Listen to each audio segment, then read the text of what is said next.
చెప్పబాబు, ఈ కూటమి ప్రభుత్వం వచ్చి 2 సంవత్సరాలు అవుతుంది, నీకు అనిపించిన అభివృద్ధి అంటే ఏమంటారు?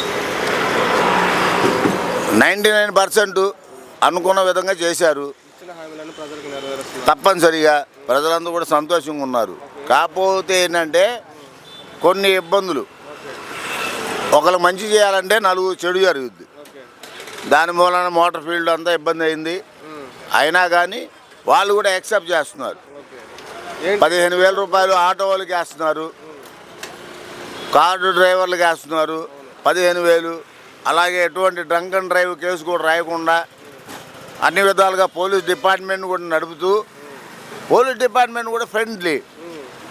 తాగి బండి తోలవద్దు, తాగావు పక్కన పెట్టే, ఇక్కడ ఉండు, 1 గంట అయిన తర్వాత వెళ్ళు. సూపర్. మనకి తెలంగాణ నుంచి ఆంధ్రాకి రావాలంటే కేసీఆర్ గారు ఉండగా ఆయన కొడుకే చెప్పాడు, కేటీఆర్ గారు. నారా లోకేష్ గారిని, నారా లోకేష్ ఒక పనికి మళ్ళీ చెత్త మంత్రి. వాళ్ళకి తెలిసినంత వరకు వాళ్ళే చెత్త. అసలు నిజంగా యువకుల్ని చదువుకునే పిల్లల్ని ఎంత గాడిలో పెట్టా అంటే నారా లోకేష్ అంత విధంగా.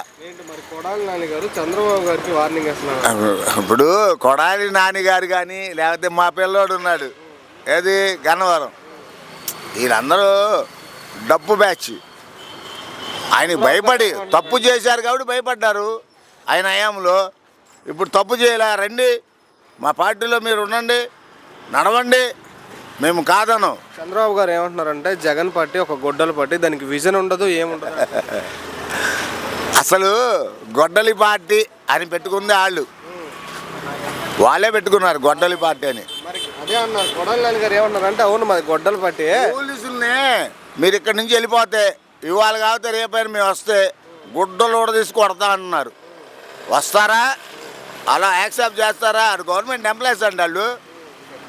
ఎన్ని రకాలుగా జంపింగ్లు అవన్నీ చేసి ఉద్యోగం కోసం పోలీస్ డిపార్ట్మెంట్లో చేరితే, ఒక ఉద్యోగం కావాలని గవర్నమెంట్ ఎంప్లాయీలో ఎన్ని పరీక్షలు రాయాలి, ఎన్ని విధాలుగా. ఒక మాటలో కూటమి ప్రభుత్వం గురించి చెప్పాలంటే ఏం చెప్తారు? సూపరు. పవన్ కళ్యాణ్ మీద రాజకీయంగా మీ అభిప్రాయం? పవన్ కళ్యాణ్ గారు దమ్మున్న వ్యక్తి, అందుట్లో అన్న రాజ్యసభ.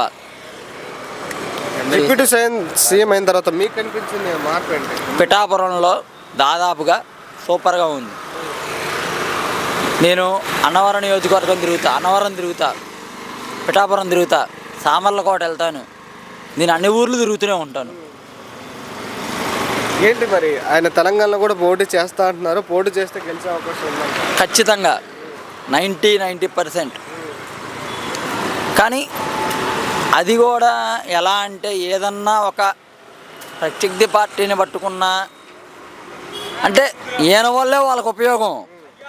ఏదైనా ప్రత్యర్థి పార్టీని పట్టుకున్నా, ఇప్పుడు ఏ బీఆర్ఎస్ఓ ఏ బీజేపీయో సింగిల్గా వెళ్తారు, కూటమికి వెళ్తారు అనుకుంటున్నారు. కూటమిగానే వెళ్తారు, సింగిల్గా వెళ్ళరండి. సింగిల్గా వెళ్తే గెలిచే అవకాశం లేదండి. సింగిల్గా వెళ్తే సార్ అక్కడ ఏంటంటే తెలంగాణ ప్రజలు చాలా వరకు కూడా కూటమి దానికే విజయం చూపారు. ఇప్పుడు ఆల్రెడీ కాంగ్రెస్ పార్టీ అధికారంలో ఉంది. సింగిల్గానే చేస్తామని అన్నారు. లేదు సార్, జరగదు సార్. ఒకవేళ కూటమిగా జరిగిందంటే మాత్రం అక్కడ కూడా మనకి ఇక్కడ ఎందుకని సింగిల్గా పోటీ చేయట్లేదు అంట ధైర్యం లేదంటారా? విజయ్ గారు లాగా. విజయ్ గారు ఎక్కడ, పవన్ కళ్యాణ్ గారు ఎక్కడండి? విజయ్ గారికి పవన్ కళ్యాణ్ పవన్ కళ్యాణ్ గారికి విజయ్ గారికి తేడా ఎట్లా చెప్పాలంటే, మీకు నారా లోకేష్ గారికి చంద్రబాబు నాయుడు గారికి తేడా ఏంటి మీరు చెప్పండి?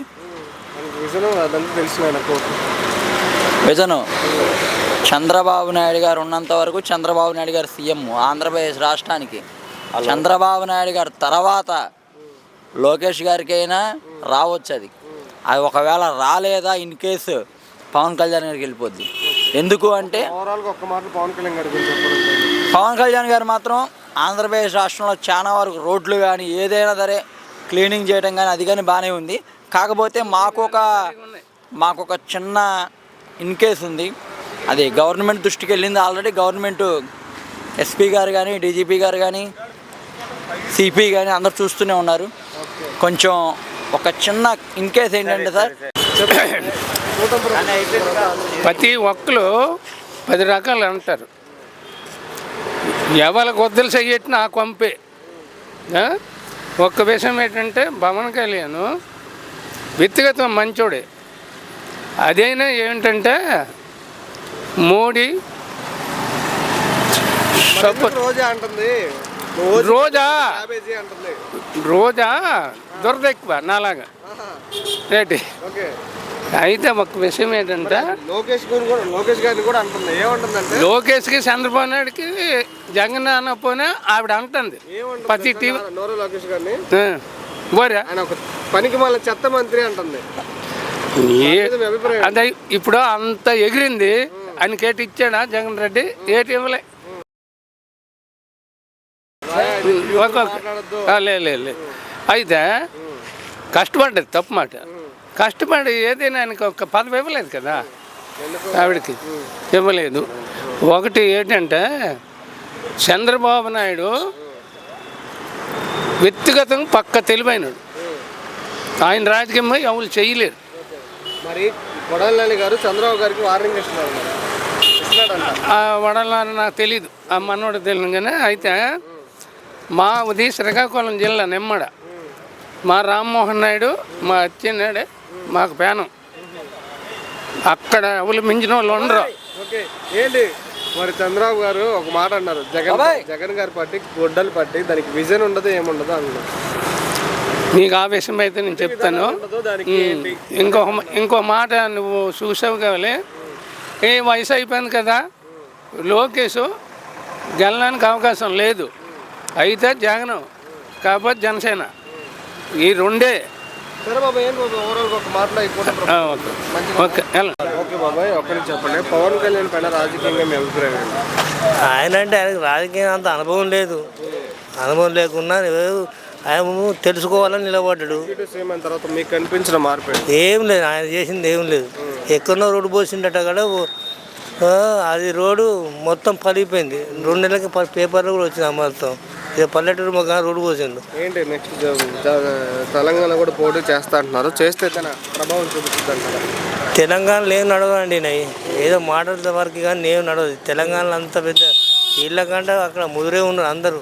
ఈయన 6 తేరినోళ్ళు ఉన్నారు అందరూ. అలా ఎలా నడుతుంది? సింగర్ గెలిచినా కూడా గెలిచినా వేస్ట్ అండి. ఇవరకు వచ్చి ఒక్క సీటింగ్ వాడేవాడు ఆ ఏరియాలో ఉన్నాడు కాబట్టి. కూడా మొన్న ఏమంటున్నారంటే ఓజీ కాదు పెద్ద క్యాబేజీ, ప్రజల చెవులు క్యాబేజీలు పెడుతున్నావు. అవును మరి అంతే. ఇప్పుడు సినిమాలో చేసినట్టు బయట నడితే ఆడుతుందా? ఎవరు ఏం చేసిందండి, ఎవరు సహజంగా ఏం చేయ వాళ్ళ పదవుల కోసం వాళ్ళ మంత్రిపదవుల కోసం వాళ్ళు అమ్ముకుంటారు తప్ప వాళ్ళు అమ్ముకోకపోతే నేను అమ్మలేనని ఒక్కరిని అనిపి ఎవరైనా ఉంటారా? ఇన్ని కోట్లు కావాలి అన్ని కోట్లు కావాలి అని. నారా లోకేష్ గారు కూడా పవన్ కళ్యాణ్ గారు ఏమన్నారంటే నాకు అన్నలేదు కానీ పవన్ కళ్యాణ్ నాకు సొంత అన్న కంటే ఎక్కువ అన్నాడు. ఎందుకంటే పక్కన పెట్టుకుంటే ప్రభుత్వం కూటమి ప్రభుత్వం కలిసి ఉంటుంది కదా, లేకుంటే విడిపోయే ప్రమాదాలు ఉంటాయి కదా, అప్పుడు విచ్చగా రోడ్డు మీద పడతారు కదా. ఏది కాకుండా ఏంటి ఓవరాల్ ఒక మాటలో పవన్ కళ్యాణ్ గారి గురించి చెప్పాలంటే ఆయన గురించి పెద్ద మనకి అభిప్రాయంగా ఉప ముఖ్యమంత్రిగా ఆయన చేసే పనులు ఏం లేవు. చేస్తా అంటే చూస్తాడు అంటాడు అంతా. ఆయన గురించి ఆయన చెప్పుకుంటాడు తప్ప ఆయన చేసేది ఎక్కడ బడ్జెట్ అనేది ఏది రాలే ఇంకా ఆయన.